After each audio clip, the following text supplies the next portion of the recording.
So just circling back to the topic we were talking about the other day about the Providence superintendent, did you tell the commissioner to tell him to resign?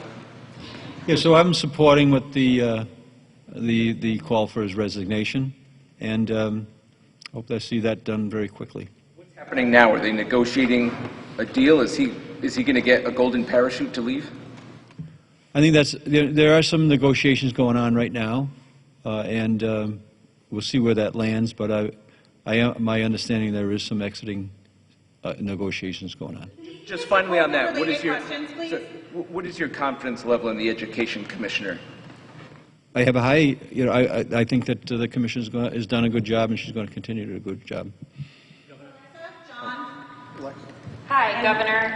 Your office recently told me that you weren't going to be implementing vaccine passports. However, for nightclubs to fully open and other businesses, it's required to show proof that you're fully vaccinated.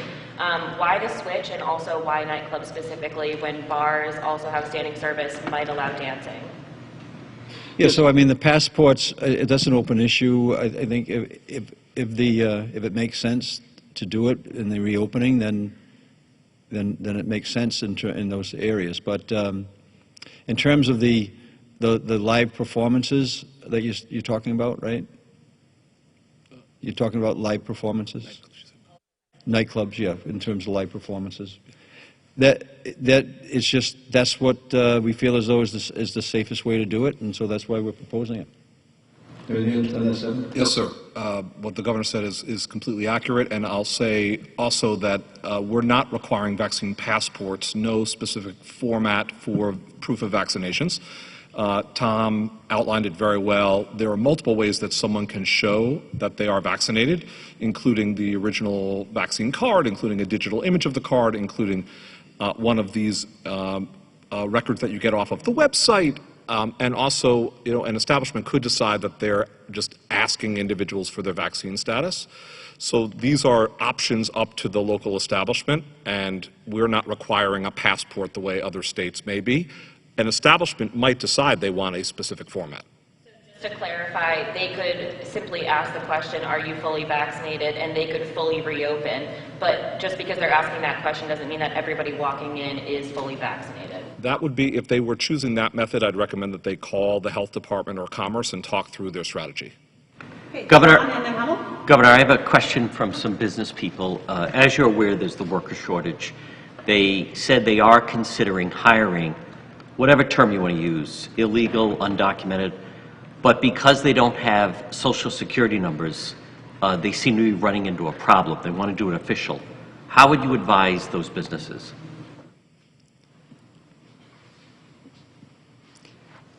Well, I think that if they are, I'm not sure exactly how would you advise them on that. They need workers. We know they need workers. We don't want to break the law. So, I mean, they reached out to me specifically. They said they reached out to the IRS, and they said you can't hire them. But I mean, we've talked about, and I'm not debating the whole element of licenses, but they're here. Now you have businesses that need workers, but they want to do the right thing and add them to the payroll. So how can we advise these businesses? well, there's undocumented that do pay taxes. They do pay into the system, and so they have provisions there. I would say that they should be, I would be pursuing a strategy where they can legally work there. And what would that entail, though? Because, again, this is like real-time trying to hire people. They don't have a Social Security card number to fill out the proper paperwork. John, we can follow up DDR, too, if you'd like. I know there's some other COVID-related Yeah, I would just say it's a difficult issue. I would say that they should be following the guidelines, following the law. I'm not an immigration specialist, so I certainly we can follow up with you on that, John. But acknowledging that it is a problem, and that's why we'll be signing something tomorrow that we hopefully will help with that situation. Just clarify, for graduations, outside graduations, should children be wearing masks for outside high school graduations next month? Yeah, I'm not sure that the school guidance on that, if it's an outside activity and not an inside activity, I would say it's a little bit different than that, but we'll get the clarification. I'm not sure exactly what the schools are doing, but they do have the ability to kind of set their own set their own rules on it. Jim, Anita, Pat. Hi, Dr. Alexander Scott. Good afternoon. I have two areas that I want to ask you about. The governor said at the outset, youth sports outside, that they would revisit that in July. Why would you continue to have kids wearing masks playing sports, particularly when Massachusetts just revised it to allow them to play maskless? What is the theory and the science and the data behind that? The first is that many of the children who are impacted have not been able to get fully vaccinated yet. And the CDC masking guidance is focused on individuals who are fully vaccinated. The CDC has also shared masking guidance specific to sports and requiring the masking among children who are not able to maintain their distance effectively. So the science is very clearly the masking confidence in being able to remove it refers to individuals who are fully vaccinated. Many of our children are not there yet because of that mixture and inability to maintain the distance that they need. The preference from the CDC and what we are supporting is getting through the school year, continuing the mask wearing. I got an email from someone who lives in a building run by a local housing authority. She said they are prohibiting visitors. They've classified themselves as a nursing center or whatever. What would the Department of Health's guidance be if you're living in a housing, public housing by a housing authority? What would prohibit visitors in that building? Yeah, right. That's something we would need to get more information on. Certainly with vaccination, particularly being as high as it is among our senior or other housing units, we would want to encourage visitation. So we've been working closely with the healthcare related facilities that we align with to ensure they have what's needed to allow for visitation, particularly among their fully vaccinated residents. Anita, Pat, the gentleman in the tie. Governor, today, this morning, you re-signed the state of emergency executive order. I'm trying to get clarity on when that, it was extended to the 10th or the 18th. Why did you decide to do that as the state continues to open fully? Yeah, so I've mentioned that when the time comes, we'll take that emergency, that executive order off the table. We're not signing it we're signing some extensions of executive orders. We're not putting new in place. We're working with the General Assembly on that. But for the moment, we still feel as though that we're in an emergency situation. So we're going to, even though we are reopening, and we're telling people we're reopening safely, but we're also saying we've got vaccinations left to do. Lastly, my second question, I should say, you said at your last briefing that at the end of this week you would have plans as to when the State House will reopen to the public and when municipal government will reopen in person. What are those plans? Yeah, so I believe that there's be some announcement about some opening of the State House on a limited basis initially. I believe those conditions are being determined now. Municipalities reopening the municipalities are going to decide when they reopen in terms of their town halls or their city halls. The state is opening at 100% in most capacities. Why is the State House remaining at limited capacity? Yeah, so I think that we still, there are some phase-ins still going on, and we feel as though the State House is a place to open up in a gradual way. And so that's the position that the people who are helping me make that decision are taking. So I'm following it. Let's make it a quick one.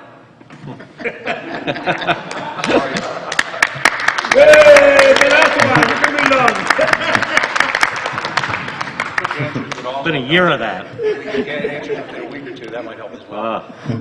Governor, from the perspective of public policy, there is yet to be much done by the state of Rhode Island, not the state of Rhode Island acting proxy of the federal government, to act a small business community that has been devastated by government-imposed shutdowns, government-induced labor shortages, disruptions in the supply chain. Now, minimum wage increases and a carbon tax are on the horizon. What specifically is the state going to do to ease the incredible burden placed upon small businesses? Well, I don't think anybody's stepped up for the small business more than I have in the last year. Millions of dollars have gone out in grants, and they're going to continue to go out. We're going to have an economic recovery bucket on the dollars that are coming in federally. We'll certainly have more information on that. So we're going to continue to work to make Rhode Island more and more friendly to small businesses, and there's ways that you can do that. Like I mentioned this morning, we got usury rates in terms of penalties when people can't pay their taxes on time, about 18%. We've got penalties that are around 14%. Those should be geared towards some sort of a, prime plus strategy there. So there's many things that we can do if there's a will to do it. I'm certainly going to be continuing to help the small businesses in any way that I can. But the most important thing we can do is reopen the economy and do it as quickly as we can, and that's what the small business community is going to enjoy this weekend. Consistently, both administrations, prior and your administration, have effectively claimed a state response which is actually federal dollars. So in a sense, all you are doing is funneling federal dollars. When will we see something specific? We've seen urgency on legislation on all sorts of social matters, yet we have yet to see any legislation seriously presented which would act, for example, maybe waiving fees or penalties. So I visited, and we get on to the next questions, but I think it's important. So I continue to visit businesses. I visited a business yesterday, had a fire chat with them that's going to go on national level, a business in Lincoln, Rhode Island. One of the things they said to me?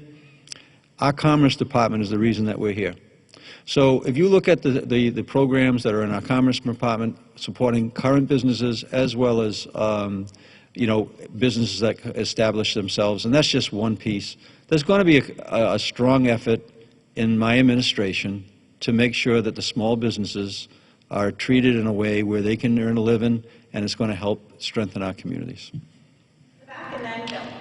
Governor McKee, with all these businesses opening 100% tomorrow, a lot of them still having issues hiring workers.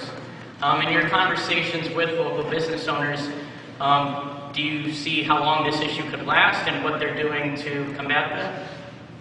Yeah, I've acknowledged just on this stage that that's a top priority of ours and mine included.